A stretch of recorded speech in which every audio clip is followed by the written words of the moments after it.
Namaskar and welcome to Global Scan. I'm Shubhendu Ghosh. This is your one-stop destination for all the roundup of major global developments of the week.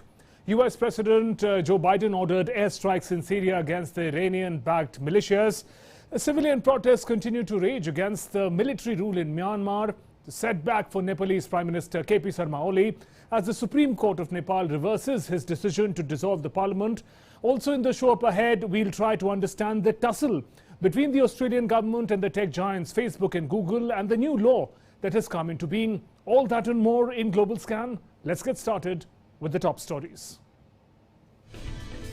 Australia passes new law to make Google, Facebook pay for news.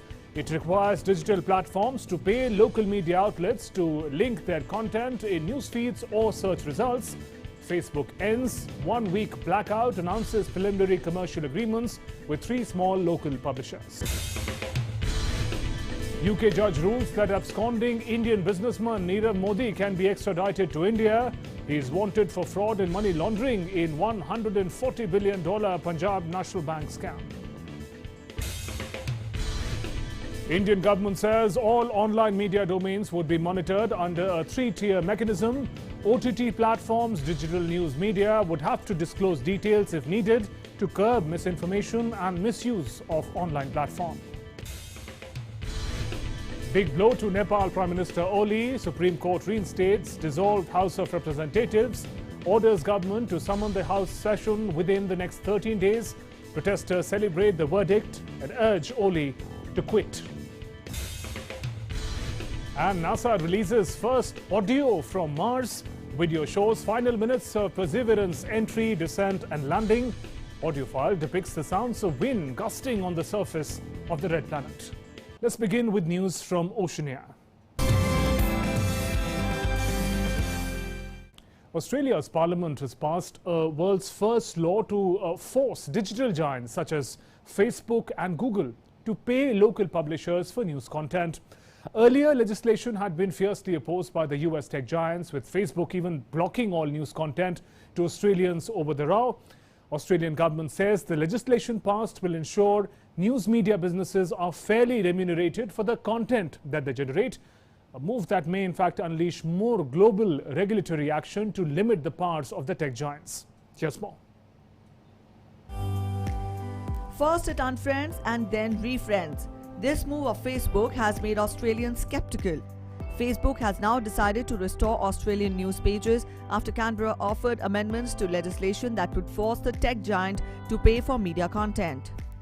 Well, Facebook has refriended Australia, and Australian news will be restored to the Facebook platform.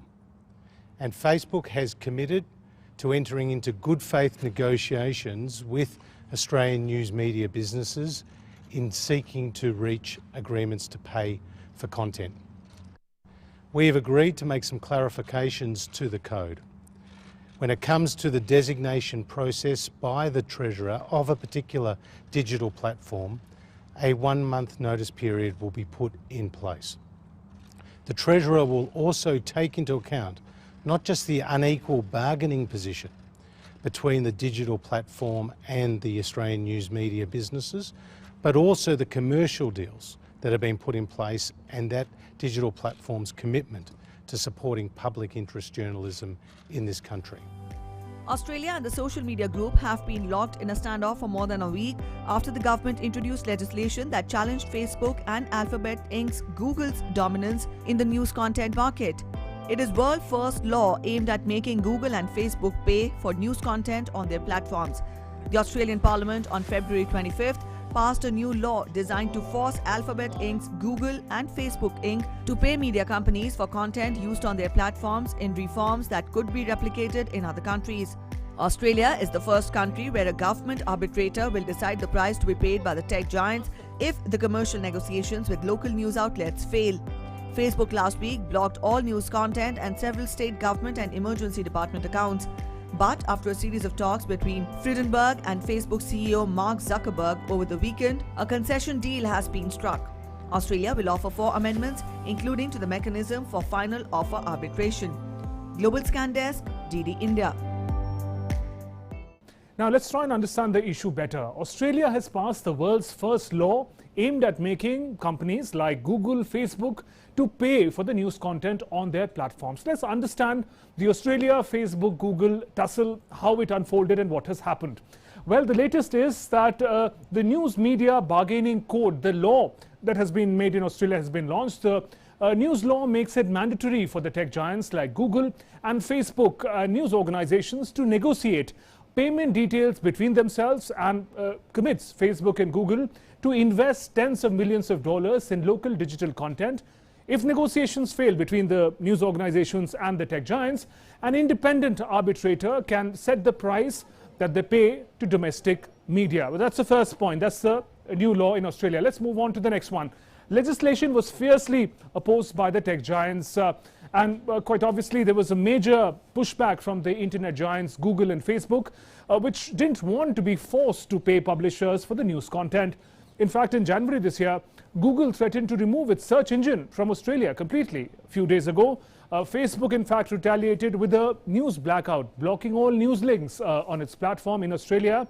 It also in fact ended up blocking some emergency weather and health services.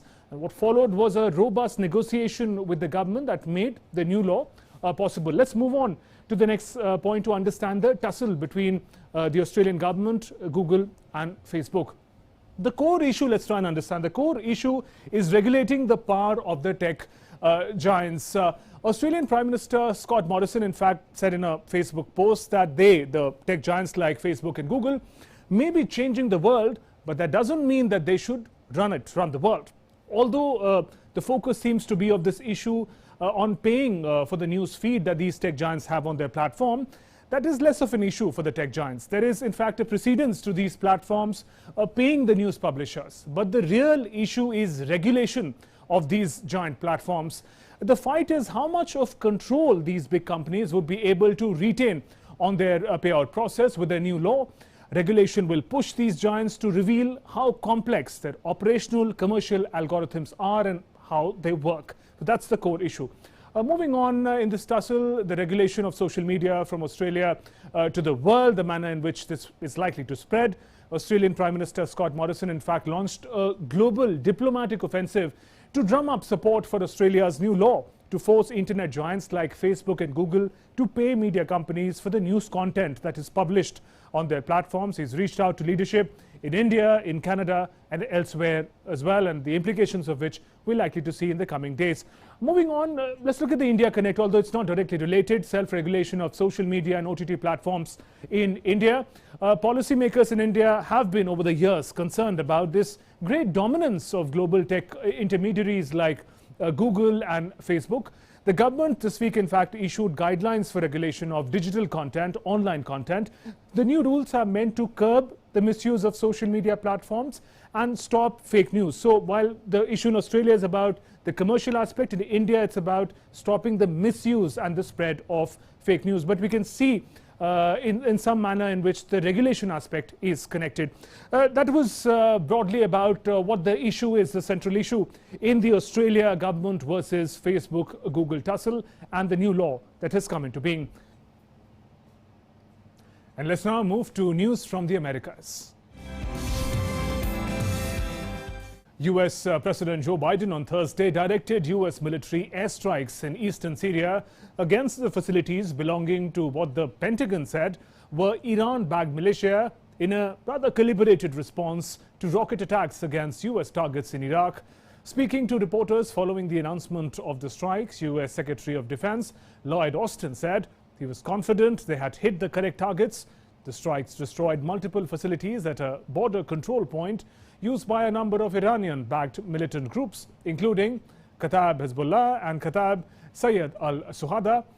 The rocket attacks on US positions in Iraq were carried out as Washington and Tehran are looking for a way to return to the 2015 nuclear deal abandoned by the former US President Donald Trump. We had Iraqis to investigate and develop intelligence, and that was very helpful to us in refining the target. And let me just finally say that I'm really proud of the men and women in our force who carried out the strike. As you would expect, they performed in a very professional manner, and we're grateful for their service. It was my recommendation As we said a number of times, we will respond on our timeline. And once again, we want to be sure that of the connectivity and want to be sure that we had the right targets. Meanwhile, US President Joe Biden revoked a proclamation from his predecessor that blocked many green card applicants from entering the United States. Former President Donald Trump issued the ban last year, saying it was needed to protect US workers amid high unemployment due to coronavirus pandemic. Biden rejected that reasoning in a proclamation, rescinding the visa ban. Democratic president said it had prevented families from reuniting in the US and harmed the US businesses as well. US President Joe Biden, a Democrat, had pledged to reverse many of Trump's hardline immigration policies, and now he's already working on it. And this move comes as a major relief for green card applicants. US President Joe Biden on Wednesday revoked a proclamation from his predecessor. His move had blocked many green card applicants from entering the United States. Former President Donald Trump had issued the ban last year, saying it was needed to protect US workers amid high unemployment due to the coronavirus pandemic. But Biden rejected that reasoning. The Democratic president said it had prevented families from reuniting in the United States and harmed US businesses. President Joe Biden signed an executive order on 24th February aimed at addressing a global semiconductor chip shortage that has forced US automakers and other manufacturers to cut production and alarmed the White House and members of the Congress.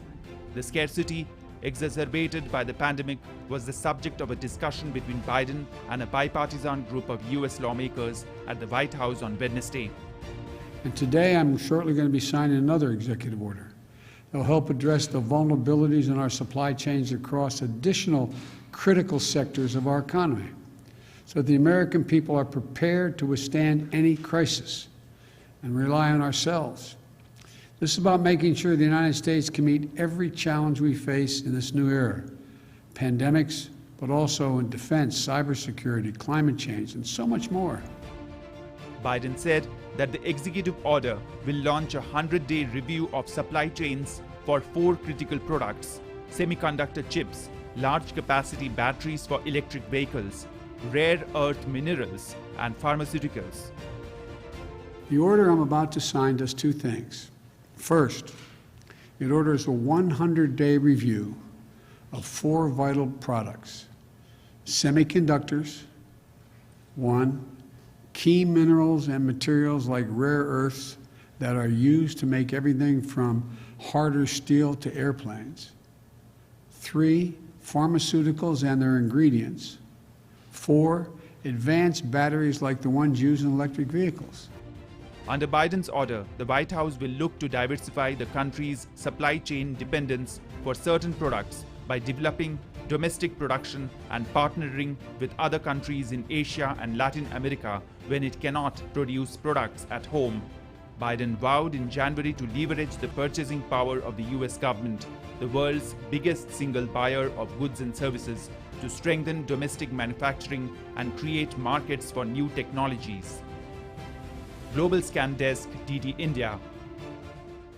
Moving on, NASA's Perseverance rover, which landed on Mars less than a week ago, has beamed back the first ever audio recordings from the surface of the red planet. NASA released the audio clips along with never-before-seen video footage of the rover landing and the most sophisticated images yet taken on Mars. Along with some 25 onboard cameras, the rover also carries microphones. The audio snippet marks the first sound ever recorded on another planet.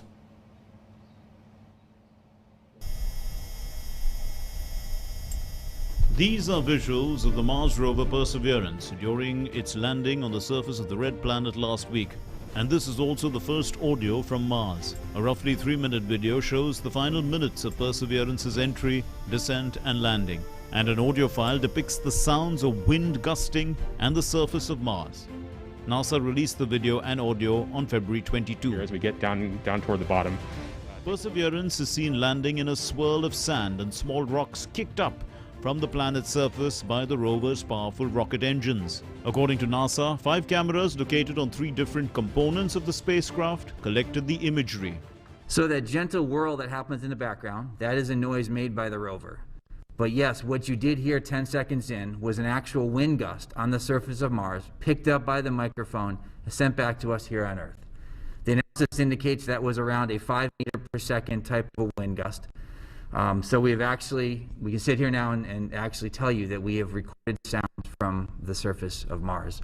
So we have a second one, which basically further reduces the noise of the rover, so you can just hear what the wind would sound like on Mars. The spacecraft's self-guided descent and landing during a complex series of maneuvers that NASA dubbed the 7 Minutes of Terror stands as the most elaborate and challenging feat in the annals of robotic space flight. The 6-wheeled vehicle came to rest about 2 kilometers from towering cliffs at the foot of a remnant fan-shaped river etched into the corner of a crater billions of years ago, and is considered a prime spot for geobiological study on Mars. With Bureau Input's Global Scan Desk, DD India. And now let's move to news from Europe. Absconding Indian businessman Nirav Modi, who is wanted for fraud and money laundering in some $140 billion Punjab National Bank scam, can be extradited to India. A UK judge on Thursday dismissed arguments made by him and his lawyers about his mental health condition worsening during the pandemic and the prison conditions in India. The judge accepted the Indian case that Nirav Modi threatened witnesses and tampered with evidence. 49-year-old Nirav Modi is lodged in a London prison. Let's now look at news from Asia. India's Minister of Information and Broadcasting, Prakash Javadekar, has said all domains of media would now be monitored under a 3-tier mechanism. OTT platforms, digital news media would have to disclose the details and self-regulate their content. We have decided to have 3-tier mechanism for OTT platforms. First, for OTT and digital news media, both will have to disclose their details from where they publish, how they publish, how much is the spread, anything. So that disclosure will come. That is first, information. Then second tier will be self-regulation. On OTT platforms, they will have to have a self-regulation, a body headed by a retired Supreme Court or High Court judge, or otherwise very eminent person in this category. और तीसरा एक सरकार है तो सार्वभौम सरकार होती है, sovereign सरकार होती है, तो एक ओवरसाइट मैकेनिज्म भी होगी. Let's look at some news from Myanmar. The protests against the military coup in Myanmar continues to rage. Many professionals, government workers have now come forward, joined civil disobedience campaign. Students and doctors in Myanmar also hold fresh protests against the military rule, as Washington expressed concern about Malaysia's deportation of some 1,100 Myanmar nationals back to the strife-torn nation. The focus is on how the regional power Indonesia could in fact play an intermediary between the military and the opposition in Myanmar. There seems to be no end to the political crisis in Myanmar. The protests there have become a routine affair. People from all walks of life have joined the protests. Social media giant Facebook has banned Myanmar's military and its affiliates from its platforms. It had already banned the military's main page for breaching its guidelines following the 1st of February coup. The military has used Facebook to boost its claim of voter fraud in the 2020 elections. Malaysia began buzzing in Myanmar asylum seekers and other detainees from all over the country to Navy ships to repatriate at them. Malaysia sent more than 1,000 Myanmar nationals back to their strife-torn homeland on Tuesday despite a court order to halt the deportation, a move rights group said could endanger the deputies' lives. Malaysia has defied a court order to halt the deportation of Myanmar nationals, sending 1,086 people back to their homeland. The Myanmar citizens were sent back on Tuesday on 3 Navy ships sent by the country's military, which seized power in a 1st February coup. Malaysia had initially said it would deport 1,200 Myanmar citizens. It also vowed not to deport the Rohingya Muslims or the refugees registered with the UN High Commission for Refugees or UNHCR. The rights group Amnesty International Malaysia on Wednesday called on the Malaysian government to explain its decision to deport more than 1,000 Myanmar nationals despite a court-ordered stay. We believe that the government owes an explanation to the people of Malaysia as to why they chose to defy the court order and an explanation as to the identity and the status of all 1,200 people on their list. It's really important that we understand that these dangerous deportations have not been properly scrutinized and they put individuals at grave risk. The authorities must halt these deportations before they endanger more lives. They must stop trying to railroad these deportations without accountability. Meanwhile, Indonesia said it is in talks with both the Myanmar military and the committee representing ousted Myanmar lawmakers to contribute to problem solving in Myanmar. Indonesia has taken the lead within the Association of the Southeast Asian Nations in efforts to steer a path out of the crisis. But now, Indonesian Foreign Minister will not travel to Myanmar to hold talks with the country's military leaders following a military coup earlier this month.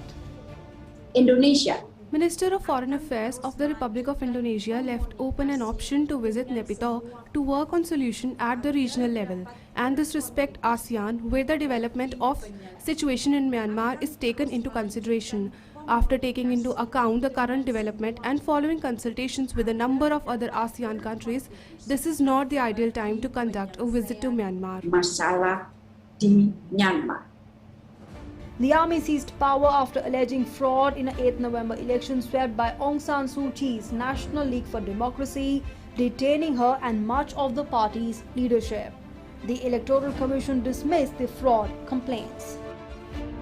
Global Scan Desk, DD India.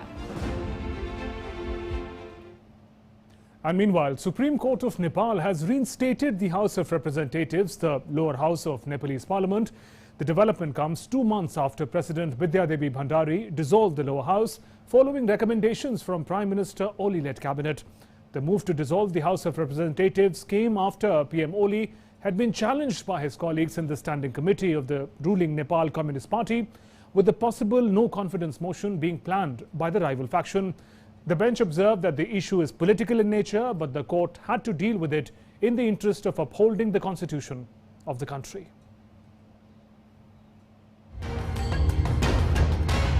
It's a major setback for the Nepal Prime Minister. The country's top court on February 23rd ordered the reinstatement of Parliament, dealing a blow to Prime Minister KP Sharma Oli. It also ordered the government to summon the House session within the next 13 days. Oli had dissolved the House 2 months ago and called for an early election. He was preparing for snap polls amidst a tussle for power with his rivals in the ruling Communist Party. Judges heard more than a dozen petitions challenging Oli's move as unconstitutional. He had defended his move, saying his rivals in the Nepal Communist Party had not cooperated with the government in the appointment of officials to panels such as the National Human Rights and Anti-Corruption Commissions and in other policy decisions.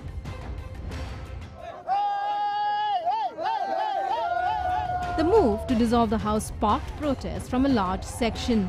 Nearly 100 slogan-shouting activists, their faces smeared in vermilion, lit candles on the street in the heart of Kathmandu to celebrate the verdict and urged Oli to quit. The Himalayan nation has been in political turmoil since December, when Oli made a sudden decision to call elections 18 months ahead of schedule, amid the coronavirus pandemic that has hit the tourism-dependent economy hard. The verdict was welcomed by opposition parties and opponents from his own party, who have launched street protests across the country since the dissolution. The Nepal Premier's move to dissolve parliament led to the split of the ruling Nepal Communist Party, formed after the unification of two communist forces, CPN-UML and CPN-Maoist Centre, in 2018. Politically, the NCP is already divided, but the Election Commission is yet to take legal decisions concerning the split. Since the dissolution of Parliament, both factions, one which is leading the government and another which is in the streets, are holding large-scale mass protests in a bid to influence the Supreme Court proceedings and the EC. Similarly, opposition parties, Nepali Congress and Janta Samajwadi Party are organizing street protests against the Parliament's dissolution. The NC, however, is of the view that there should not be attempts to influence court proceedings and everyone should abide by what the Supreme Court decides. Global Scan Desk, DD India. Moving on, in COVID Scan, let's look at the pandemic-related updates from across the world. British Prime Minister Boris Johnson on February 22 unveiled his plan for a gradual easing of the coronavirus restrictions in the UK, stressing that his government's forecast rested on the continued effectiveness of the UK's vaccine rollout. England's coronavirus vaccine campaign is significantly reducing cases of COVID-19, with a drop of around 70% in infections among healthcare workers who have had the first dose of the Pfizer-BioNTech shot. In a news briefing alongside his top advisors on COVID-19 pandemic, Johnson told reporters Britain has sufficient vaccine supplies to meet its goal of providing a first dose to all adults by the end of July. While the government's plan foresees a four-step easing of lockdown restrictions that could see them removed entirely by June 21 at the earliest, its chief scientific advisor Patrick Vallance said masks may continue to be worn next winter to prevent any surge in infections.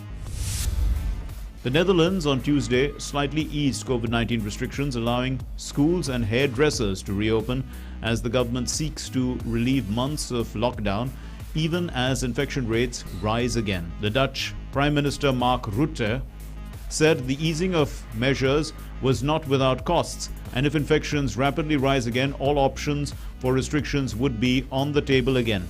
The Prime Minister also announced that schools will welcome students for at least one day a week as of next week, following the reopening of primary schools earlier this month. Also, non-essential stores, which have been closed since mid-December, can receive a limited number of customers per day.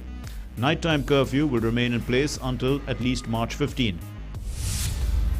AstraZeneca expects to deliver less than half the COVID-19 vaccines it was contracted to supply the European Union in the second quarter.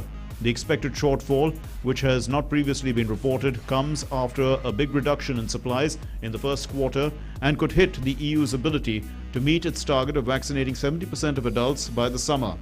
An official of the European Union said the company had told the bloc during internal meetings that it would deliver less than 90 million doses in the second quarter. Global Scan Desk, DD India. And now we get you all the glitz, glamour, drama from the world of showbiz.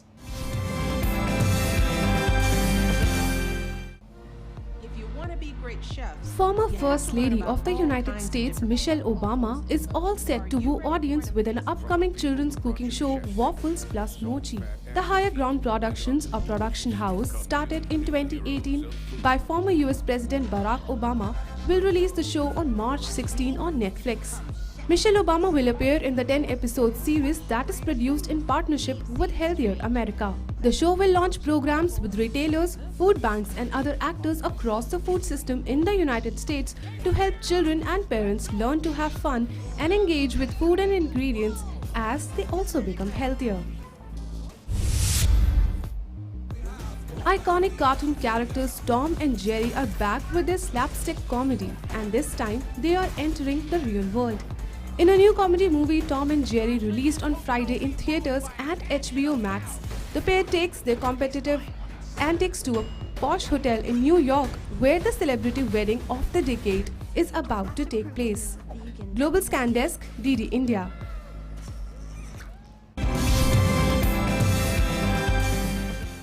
And as we come to the conclusion of the show, some special images. NASA scientists have released a 360-degree panoramic views taken by the Mars rover Perseverance. The images show the topography, composition, weather conditions of the red planet. We leave you with these stunning visuals from the planet till we meet again. Namaskar.